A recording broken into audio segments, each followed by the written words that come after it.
سورہ سجدہ کا پہلا رکوع 21ویں پارے کا 14واں رکوع. الف لام میم یہ حروف مقطعات میں سے ہے. تنزیل الکتاب لا ریب فیہ من رب العالمین. یہ سورت بھی مکی صورتوں میں سے. اس کی زیادہ تر عقیدت توحید کا بیان، احکام کا بیان بہت کم ہوگا. اللہ فرماتے ہیں کتاب کا جو نازل کرنا ہے یہ رب العالمین کی طرف سے ہے. رب العالمین کی طرف سے لا ریب فیہ، اور اس کتاب میں کوئی شک نہیں، یہ اللہ کی طرف سے. تو اللہ نے خبردار کر دیا کہ اس کو غور سے سنو، غور سے سمجھو، اس کو ہلکا نہ لو، اس کے بارے میں سیریس ہو کے اس کو سنو بھی اور اس پر عمل کرنے کی بھی کوشش کرو. فرماتے ہیں ہم یقولون افتراہ، کیا یہ لوگ یہ کہتے ہیں کہ محمد صلی اللہ علیہ وسلم نے گڑھ لی ہے؟ نہ بل هو الحق من ربک، بلکہ یہ تو حق ہے آپ کے رب کی طرف سے ہے. اور کیوں بھائی اس میں حکمت کیا ہے؟ اللہ کو کیا پڑی ہے کہ آسمان سے اپنا کلام کو نازل کر رہا ہے؟ کیا ضرورت ہے اللہ کو کہ محمد صلی اللہ علیہ وسلم کو منتخب کیا؟ فرمایا یہ اس لیے ہم نے یہ کام کیا لتنذر قوما، کہ آپ ایک ایسی قوم کو ڈرا دیں، ما اتاہم من نذیر، جن کے پاس کوئی اب تک ڈرانے والا من قبل کا آپ سے پہلے آیا نہیں. یعنی جو مکہ کے اس وقت لوگ تھے ان میں تو کوئی ڈرانے والا نہیں آیا تھا. جو پیغمبر گزرے تھے تو بہت قدیم تھے، اور مکہ میں تو حضرت ابراہیم اور اسماعیل علیہ السلام کے بعد کوئی پیغمبر بھی نہیں آیا. تو کیونکہ ان پر طویل زمانہ گزر چکا ہے، گمراہی کی طرف جائے چلے جا رہے ہیں. شرک، بدعتیں، قتل و غارت، جھوٹ، یہ ساری چیزیں ان کی سوسائٹی میں عام ہوتی چلی جا رہی ہیں، جس سے یہ سمجھ رہے ہیں کہ کوئی پوچھنے والا نہیں ہے. تو اب اللہ کی رحمت نے تقاضا کیا کہ کوئی ان کو آ کے ڈرائے کہ جو کچھ تم کر رہے ہو اس کا تمہیں آخرت میں بھگتنا پڑے گا. یہ بہت بڑی حکمت تھی جس کی وجہ سے ہم نے آپ پر کلام کو نازل کیا. لعلہم یہتدون، شاید یہ لوگ ہدایت پا جائیں، سیدھا راستہ مل جائے ان کو. پھر آگے اللہ نے بتایا کہ اللہ وہ ذات ہے، اللہ الذی خلق السماوات والارض، کیونکہ اللہ نے نازل کیا ہے. اس کلام کو ویلیو دو. ویلیو جبھی دی جائے گی جب آپ کو یہ پتہ چلے گا کہ کلام کس کا ہے. اس لیے اللہ نے اپنی تعریف کی. اللہ الذی، اللہ وہ ذات ہے، خلق السماوات والارض، جس نے آسمانوں اور زمین کو پیدا کیا، وما بینہما، اور جو کچھ آسمان اور زمین کے درمیان ہے، فی ستۃ ایام، 6 دنوں میں. اس کی تفصیل میں کئی بار بیان کر چکا ہوں، لہذا میں اس کو ریپیٹ نہیں کروں گا کہ 6 دنوں کا کیا مطلب ہے. ثم استوى علی العرش، پھر وہ عرش پر مستوی ہو گیا. متشابہات میں سے ہے، اس کی بھی میں کئی دفعہ تفصیل بتا چکا ہوں کہ ان آیتوں کو اپنے ظاہر پر رکھا جائے گا، حقیقت اللہ کے سپرد. سورہ آل عمران میں اللہ نے فرمایا انزل علیک الکتاب، اللہ نے آپ پر کتاب کو نازل کیا. منہ آیات محکمات، ان میں بہت سی محکم آیات ہیں. محکم کا مطلب جن کے بالکل واضح ہیں. وہ اخر متشابہات، کچھ متشابہات بھی ہیں. ہر کتاب میں ہوتا ہے ایسے کچھ متشابہات ہوتی ہیں. تو متشابہات کو محکمات کو سامنے رکھ کے حل کیا جائے گا. متشابہات کی ایسی تفسیر نہیں ہوگی جو محکمات کے خلاف ہو جائے. تو کیونکہ اللہ جیسا کوئی بھی نہیں ہے، یہ محکم آیت ہے، لیس کمثلہ شیء، لہذا اب ثم استوى علی العرش کی ایسی تفسیر کی جائے گی کہ اس کی انسانوں کی مشابہت نہ ہو جائے. اب انسان جب تخت پہ جلوہ فروز ہوتے ہیں تو کیسے ہوتے ہیں؟ بادشاہ سلامت جاتے ہیں، تخت کے اوپر بیٹھتے ہیں. تخت بھی سچی مچی کا تخت ہی ہوتا ہے، لکڑی کا یا پتھر کا. تو اب ظاہر ہے یہ تفسیر نہیں کی جائے گی، تو تاکہ انسانوں سے مشابہت نہ ہو. تو کہا جائے گا اللہ کا تخت، اللہ ہی حقیقت جانتا ہے اس کی. اللہ کیسے جلوہ افروز ہوئے، اللہ ہی حقیقت جانتا ہے. اور یہ ساری باتیں اللہ ہی کے سپرد کی جائیں گی. ہم تو بس اس کے ظاہر کو ترجمہ کریں گے. حقائق، یعنی اس کی جو کیفیت ہے وہ کیفیت ہم مفوض الی اللہ کریں گے، اللہ کی طرف چھوڑ دیں گے. تو ثم استوى علی العرش، پھر وہ عرش پر مستوی ہوا. یعنی جو عرش ہوتا ہے، ما لکم من دونہ من ولی، تمہارے لیے کوئی بھی اس کے سوا کوئی دوست نہیں ہے. ولا شفیع، اور نہ کوئی شفاعت کرنے والا. یعنی شفاعت بھی اللہ ہی کرے گا اور دوست بھی اللہ ہی ہے. یہاں شفاعت سے مراد ہے وہ شفاعت جو قہری ہو، زبردستی کی شفاعت. کیونکہ اللہ کی پرمیشن سے شفاعت ہو سکے گی قیامت کے دن، اس کا قرآن ہی میں ذکر ہے، جس پر میں کئی بار پہلے بیان کر چکا ہوں. یعنی یہ قرآن ہی کی آیتوں کے ریفرنس سے میں اس مسئلے کو ایکسپلین کر چکا ہوں کہ وہ شفاعت جس کی اللہ شفاعت کی اجازت دے گا، جس کو اجازت دے گا اور جتنی اجازت دے گا. یعنی مخصوص لوگوں کے لیے مخصوص حد تک اور مخصوص افراد ہی کر سکتے ہیں اس شفاعت. تو یہ محدود شفاعت کی اجازت ہوگی. وہ مخصوص لوگ کون ہوں گے؟ پہلی شرط ہے کہ اہل ایمان اور اہل توحید میں سے ہوں، اسلام پر ہوں، ان کی موت اسلام پر واقع ہوئی ہو. نمبر 2، ان کے لیے لمٹ شفاعت ہوگی، وہ کتنی وہ ہر ایک کے لیے الگ ہوگی. اور کرے گا کون؟ جو اس امت کے بڑے لوگ ہیں، پیغمبر، شہداء، علماء، صلحاء، وہ لوگ شفاعت کریں گے. اس کی نفی نہیں ہے یہاں پہ. افلا تتذکرون، تو کیا تم نصیحت حاصل کیوں نہیں کرتے؟ اچھا، جو اللہ کی طرف سے شفاعت، اللہ نے کہا نا کہ اللہ کے علاوہ کوئی شفیع نہیں ہے، تو یہاں بھی جو جن کو اللہ اجازت دے گا تو وہ بھی تو اللہ کی اجازت سے ہوں گے نا. اس لیے لا اللہ ہی سے لگانی ہے، راضی اللہ ہی کو کرنا ہے. کیونکہ وہ بھی آپ کے بارے میں پرمیشن جب لیں گے تو اللہ دے گا پرمیشن. اللہ اپنے محبوب لوگوں کے بارے میں ظاہر پہلے پرمیشن دے گا. یدبر الامر من السماء الى الارض، واللہ وہ ذات ہے جو آسمان سے زمین کی طرف چیزوں کی تدبیریں کرتا ہے. آسمان سے زمین کی طرف، کیونکہ اللہ نے اپنے بارے میں بتایا میں عرش پر ہوں، تو وہاں تدبیریں کرتا ہے وہ. پھر بار بار میں بتاؤں کہ کما هو لائق بشان، اس کی حقیقت میں اس کی کیفیات میں جانے کی اجازت نہیں ہے، زیادہ اس میں گھسنے کی ہمیں اجازت نہیں ہے. یہ حقائق ان کے اللہ ہی جانتا ہے. تو اس لیے فرمایا ہم بس اتنا کہ وہ تدبیریں کرتا ہے زمین کی طرف. ثم یعرج الیہ، پھر یہ سارے اعمال اسی کی طرف لوٹ کر جائیں گے، یعنی حساب و کتاب کے لیے جو جائیں گے نا لوٹ کر، کہ اس وقت تو تدبیریں ہو رہی ہیں، کس کو موت دینی ہے، کس کو زندگی دینی ہے، کس کے رزق بڑھانا ہے، کس کا رزق کم کرنا ہے. پھر یہ سارا جو حساب و کتاب کے لیے فائلیں جو بن رہی ہیں نا، یہ ساری جائیں گی قیامت کے دن اللہ کے سامنے پیش کی جائیں گی. پیش تو ہر وقت ہوتی ہیں، اللہ کو تو سب چیزوں کا علم ہے، لیکن ایک ظاہری طور پر تو وہ اس دن میں یہ کام ہوگا جس کا ایک دن 1000 سال کے برابر ہوگا ہمارے یونٹ کے مطابق، مما تعدون. لیکن یہ خوب سمجھ لیں قرآن میں دوسرے مقام پر ہے وہ 50,000 سال کے برابر ہوگا. تو علماء نے اس میں تدقیق دی ہے، حدیث سے بات ثابت ہے کہ قیامت کا ایک دن کسی کے لیے 50,000 سال، کسی کے لیے 1000 سال، کسی کے لیے منٹوں کے برابر ہوگا. تو جن کے جیسے جیسے اعمال ہوں گے نا، ان کو وہ دن اتنا ہی لمبا اور اسی حساب سے وہ دن ان کو چھوٹا لگ رہا ہوگا. اللہ تعالی ہم سب کو اس دن کی سختیوں سے محفوظ رکھے. فرمایا ذالک عالم الغیب والشہادہ، یہ ہے وہ اللہ جو غیب اور شہادت یعنی چھپی ہوئی چیزوں کا علم بھی جانتا ہے اور ظاہری چیزوں کا علم بھی جانتا ہے. العزیز زبردست غالب ہے، الرحیم اور اپنے بندوں پر رحم کرنے والا ہے. ایسا صاحب کمال ہے کہ الذی احسن کل شیء خلقہ، وہ ذات ہے جس نے ہر چیز کو بہترین بنایا، جس چیز کو بھی پیدا کیا. آپ دیکھ لیں آج تو میڈیکل سائنس نے اور جو سائنس کے دوسرے شعبہ جہاں اتنی ترقی کی ہے، کہتے ہیں فطرت کا کوئی آلٹرنیٹ نہیں ہے. فطرت نے جس چیز کو جیسا بنایا نا بہترین انداز سے بنایا.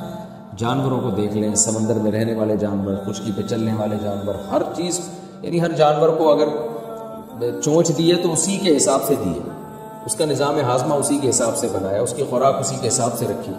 تو ہر چیز کو بہترین انداز سے پیدا کیا اس نے.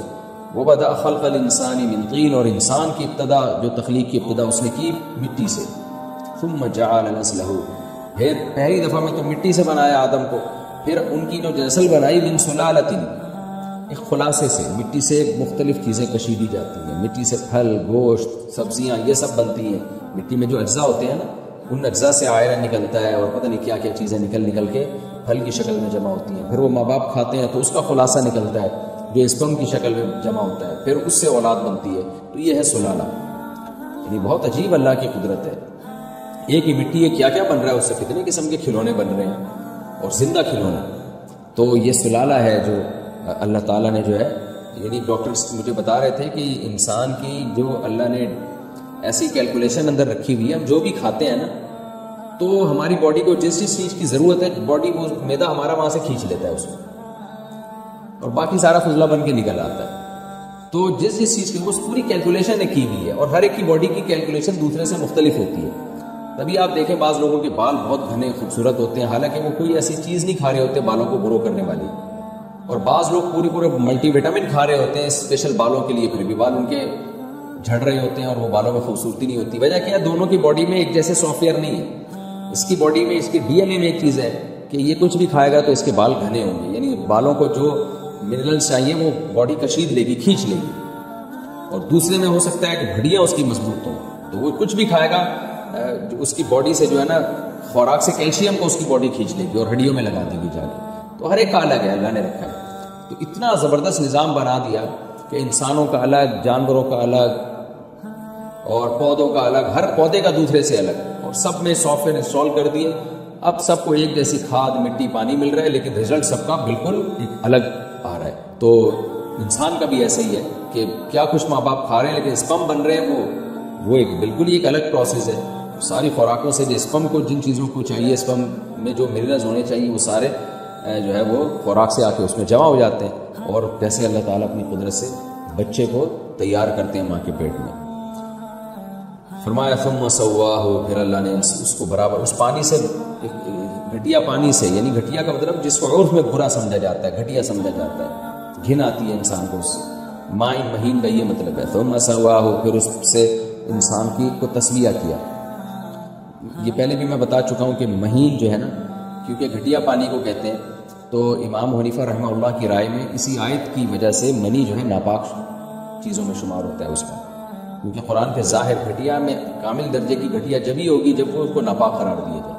اور وہ جو کہتے ہیں حدیث میں آتا ہے کہ حضرت کنت افرق المنی من ثوب رسول اللہ، حضرت عائشہ فرماتی میں نبی کے کپڑوں سے منی کو کھرچا کرتی تھی، تو امام حنیفہ کے نزدیک یہ کھرچنا اس کی علامت ہے کہ یہ ناپاک ہے۔ ہاں چونکہ خشک ہو جاتی ہے تو خشک چیز جو ہے وہ دھونا ضروری نہیں ہے، کھرچنے سے بھی پاک ہو جاتی ہے، جبکہ دیگر ائمہ کے نزدیک یہ منی کے پاک ہونے کی دلیل ہے۔ امام شافعی اور امام احمد کے نزدیک وہ کہتے ہیں منی اگر ناپاک ہوتی تو حضرت عائشہ کھرچتی نہیں بلکہ اس کو باقاعدہ دھوتی۔ تو چونکہ امام حنیفہ کا مذہب یہ ہے کہ وہ قرآن کے ظاہر کو بہرحال ترجیح دیتے ہیں، تو انہوں نے حدیث کا وہ مفہوم بیان کیا کہ قرآن سے وہ میچ کرنے لگے، کیونکہ گھٹیا میں ظاہر یہی ہے کہ گھٹیا میں کامل درجے کی گھٹیا وہی چیزیں ہوتی ہیں جو ناپاک بھی ہوتی ہے۔ اس کی میں اس فقہی مسئلے کو میں اس سے پہلے بھی ڈیٹیل کے ساتھ بیان کر چکا ہوں۔ ثم سواہ، پھر ہم نے اس انسان کو برابر کیا، ونفخ فیہ من روحہ، اور اس میں اپنی روح پھونک دی۔ یہ کتنی عجیب بات ہے، بچہ زندہ ہو جاتا ہے، یہ زندہ کیسے ہوتا ہے بھائی؟ تو بے جان بوتھڑا تھا، اچانک اس میں جان کیسے پڑ گئی؟ وجعل لکم السمع والابصار، اور ایسے ہی بے ڈھنگی سی جان نہیں پڑی بلکہ اس کے کان بنا دیے ماں کے پیٹ میں، اور آنکھیں بنا دی اس کی، والافئدہ، اور دل بنا دیا دھڑکنے والا۔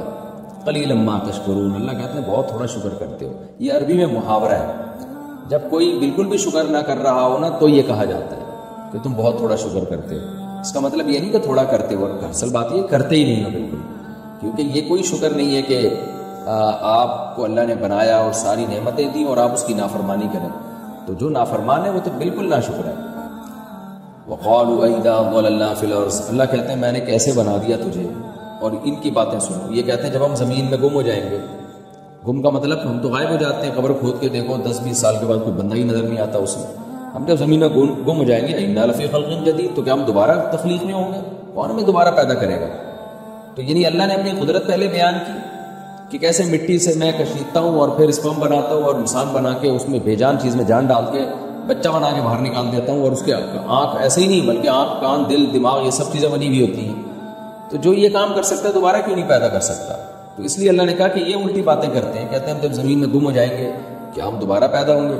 بل ہم بلقاء ربہم کافرون، اللہ کہتے ہیں اصل بات یہ اپنے رب کی ملاقات سے انکاری ہے، کیونکہ یہ مان لیں گے نا اگر ہم دوبارہ پیدا ہو اللہ ہمیں کر سکتا ہے، تو پھر ان کو یہ بھی ماننا پڑے گا، اقرار کرنا پڑے گا کہ ہماری اللہ سے ملاقات ہوگی، اور یہ بھی اقرار کرنا پڑے گا کیوں ہوگی، بھائی حساب و کتاب دینا ہے۔ تو ان سب باتوں کے بعد آ کے خواہشات قربان کرنی پڑیں گی، شراب چھوڑنی پڑے گی، زنا چھوڑنا پڑے گا، جھوٹ چھوڑنا پڑے گا، سود چھوڑنا پڑے گا، اور بہت ساری برائیاں جس کو اسلام نے برائیاں کہا ہے وہ چھوڑنی پڑیں گی، نماز کی پابندی کرنی پڑے گی، صدقات و خیرات، زکوٰۃ، صلہ رحمی، ایک طویل سلسلہ ہے شرعی احکام کا۔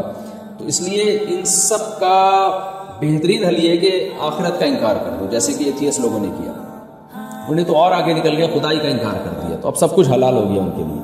تو اللہ کہتے ہیں اصل بات یہ خواہشات کی غلامی، اللہ کا انکار جس کی بیس پہ، اللہ سے ملاقات کا انکار جس کی بیس پہ یہ اس طرح کی باتیں کر رہے ہیں۔ پھر آگے آپ اے نبی آپ ان کو بتا دیجئے کہ تم جس طرح مرتے ہو نا تو موت کے وقت تمہاری روح فرشتہ نکالتا ہے، تو جس اللہ نے تم پر فرشتے کو مقرر کیا ہے روح نکالنے کے لیے، وہی اللہ قیامت میں تمہیں دوبارہ زندہ بھی کرے گا، موت کے بعد تم فنا نہیں ہو جاتے۔